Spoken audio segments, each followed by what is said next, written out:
Hello everyone. In this video, I'm going to speak about Mars in Gemini and offer 5 essential tips for navigating this transit with greater wisdom. This transit is incredibly versatile, incredibly active, very mentally engaging. From the beginning of its journey in Gemini up until the end, there are many strong aspects, and I will unpack these aspects further as we go along over the next several weeks. We might know all the keywords: mentally stimulating, new information, new data, quick thinking, new perspective. I want to start by just focusing on what I consider to be the essence, the ground of Mars in Gemini. Mars in Gemini is really a call for intellectual self-leadership. It asks us to cultivate agency and purpose in where we choose to direct our precious mental energy. We know that our mind and our energy can go in all kinds of directions. Mars is reactive, it's present moment, it's engaging the next choice, the next experience, where am I going to go? But on its own, Mars anywhere in any situation isn't directed. Right? We become more thoughtful and purposeful with our use of energy as we learn and we grow. We become more thoughtful about what are we here for. Without that sense of purpose, without the clarity of self-leadership, Mars is like just in the moment, whatever. Relative to Gemini, this is how the mental energy can easily create a lot of havoc. It can become very diffuse, it can deplete itself, exhaust itself, it can create a lot of chaos, a lot of arguments, and a lot of accidents. We can muddle and confuse ourselves and our minds by not acting with thoughtfulness, by not acting with agency in the use of our mental energy. So as I speak to these 5 tips for navigating Mars and Gemini with wisdom, I'm going to be focusing specifically on the pitfalls of Mars and Gemini, where we might have this tendency to be reactive and what that could cause. And then the teaching, what we can learn from that, how we can be cultivating ourselves in a positive way. I'll start with a little story. So I often write articles in tandem to these videos. So I already wrote the article on this topic. Yesterday I was going to Facebook to post this article, and the moment I got to Facebook, I was distracted by something on my feed. I don't even remember what it was that I saw, but it totally absorbed my attention for like a minute. And then I completely forgot. What was I gonna do? What was I gonna do here? I completely forgot what my purpose was. And let's just take that, right? Like, I forgot what my purpose was. For a minute, I allowed myself to get distracted in something other than the intention that I set forward to do. But more broadly, I think we can maybe all admit to some level that we just kind of got distracted in the larger sense. Oh, I forgot what I'm really here to do. I haven't really come back to the preciousness and the holiness and the importance and the power of my own mental energy. I've been allowing myself to just sort of coast through life, not really paying attention, not really consciously choosing. So that experience for me was very humbling. I think this happens for me more than I probably want to admit to myself. Just moments throughout the day of being distracted. In fact, when I post this video on YouTube, I know that I'm going to be met just on that page where I click upload with, 10, 12 videos that are grabbing my attention. I'm gonna make a nice cover photo, so hopefully this video grabs your attention. But this is the nature of the world we're living in. The media, the content, the information is there all over the place, drawing, bringing us in. We need to really know what we're doing and what we're saying yes to, so that we're not constantly being sucked into all kinds of things that really just waste our energy and waste our time. Before we continue, I have a couple announcements. The 2nd annual Evolutionary Astrology Conference is this October. We are offering $100 off the full enrollment price this month. So you can see that below in the description. The early bird coupon code is EARLYBIRD. As always, I'm available for one-on-one sessions. I do relationship readings, and I offer long-term soul-to-soul companionship sessions for those that want to work with me more long-term. I have many classes, class series, and my entire self-study training program available on my classes page for those that want to go more deeply into this work. Lastly, as I mentioned, I often write these articles in tandem to the videos that I put out here. If you want to receive these articles along with updates on recent videos and whatever else I have going on, sign up below in the description to receive these directly in your inbox. Okay, now let's tune into 5 tips for navigating Mars and Gemini with wisdom. The first is mental focus. This pertains to a lack of focus. Without purposeful direction for the mind, thought will simply go anywhere according to the moment's whim.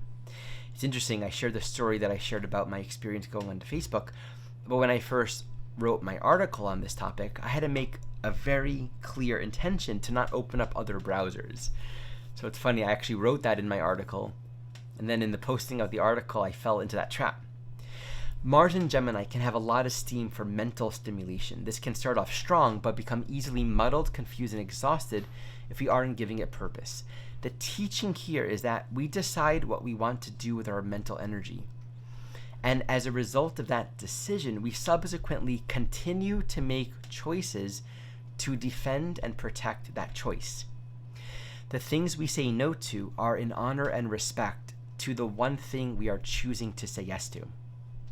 Mental agility and strength is a great virtue with Mars and Gemini. Let's just think about that. We might have to say no to 1,000 things just to stay clear about that one important thing that we are choosing to say yes to. To me, there's a lot of nobility and power in that vibration. And I think this relates not just to the things we're doing like projects, but also our communication patterns, how we choose to relate and communicate with one another as well. 2, impulsive mental reactivity. It's not always wise to act upon, much less say the first thing that enters your mind.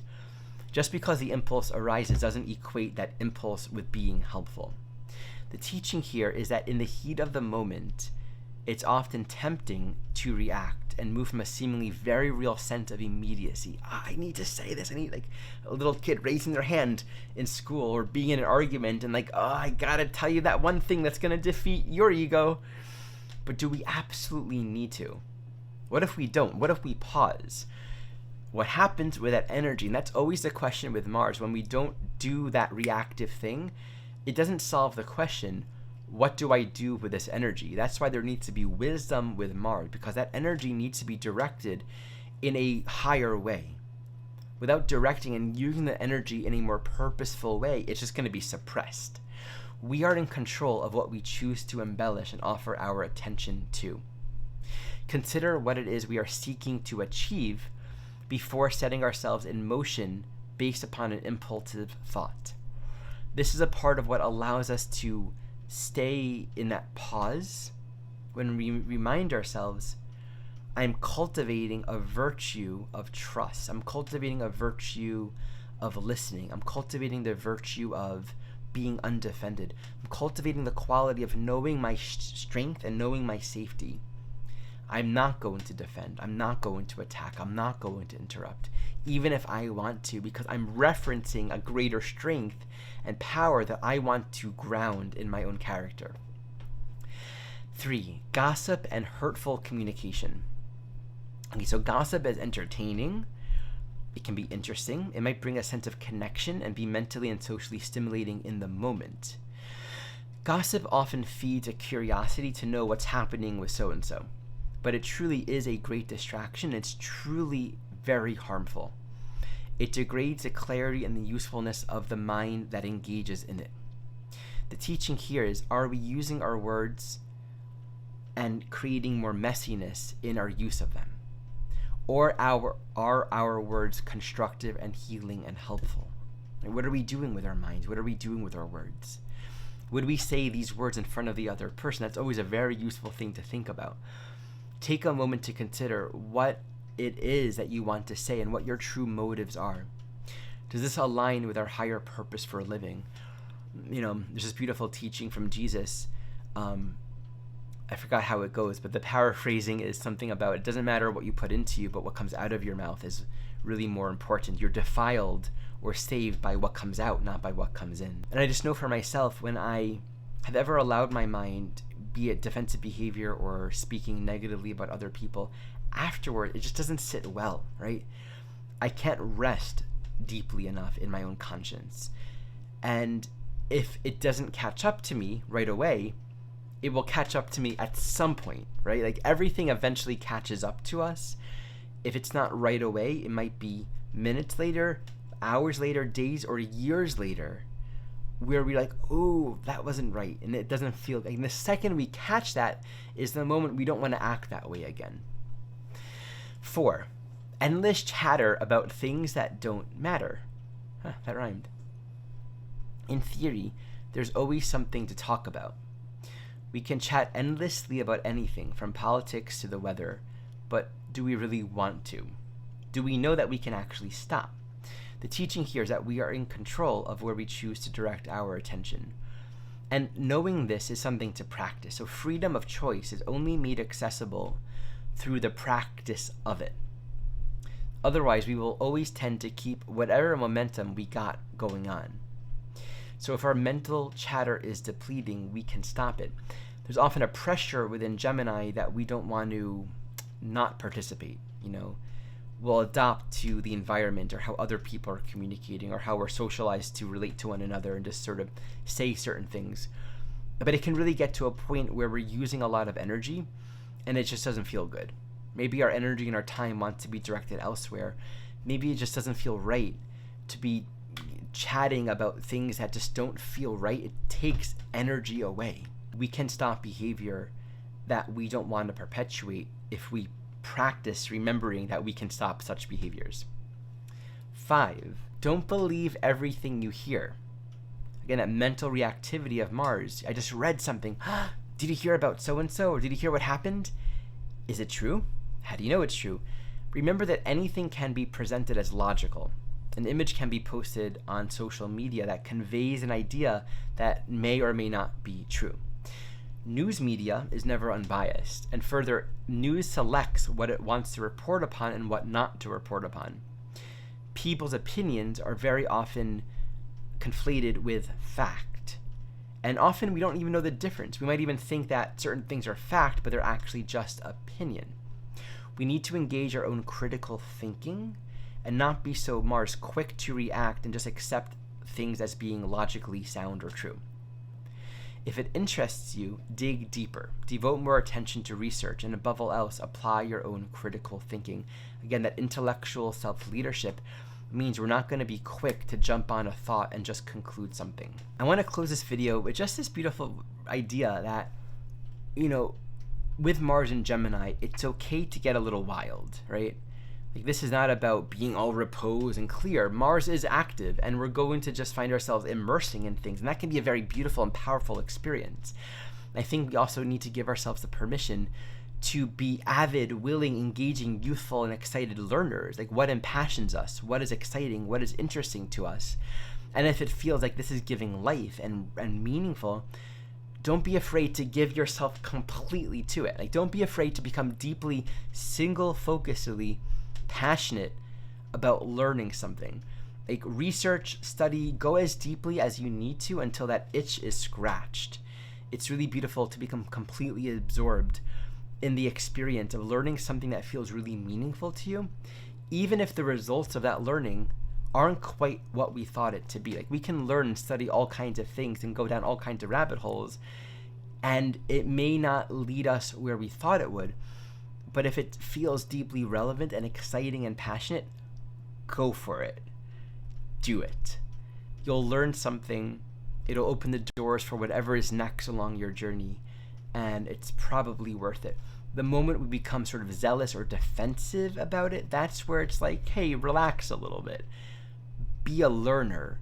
Don't try to prove or win an argument with a very limited and narrow scope of knowledge data that you have. It's important to remember that Mars in Gemini really highlights the limits of our subjective knowledge of reality. Our sense of the world is limited to a very, very narrow mapping of very specific data points that we kind of put together to create our sense of the world around us. Memory operates that way too. Our memory of something is a very selective conglomerate of data points and impressions and feelings that we put together to create the memory, but it's to the exclusion of everything else that we're not consciously processing. Like, it's not actually coming into our mind and being categorized logically as a fact, as data. The way that we map our reality is incredibly narrow and limited. So it's helpful to appreciate that, right? That we only know a little bit about a little bit. We're never going to get all the way there to a comprehensive, complete understanding of reality. That's why it's important to stay in that beginner learner. What do I want to do with my mind? What am I directing my attention towards? Be it a conversation, a project, or a thing that you're studying. Allow yourself to go as deeply as you need to, and don't worry about the rest. All right. As always, thank you for watching.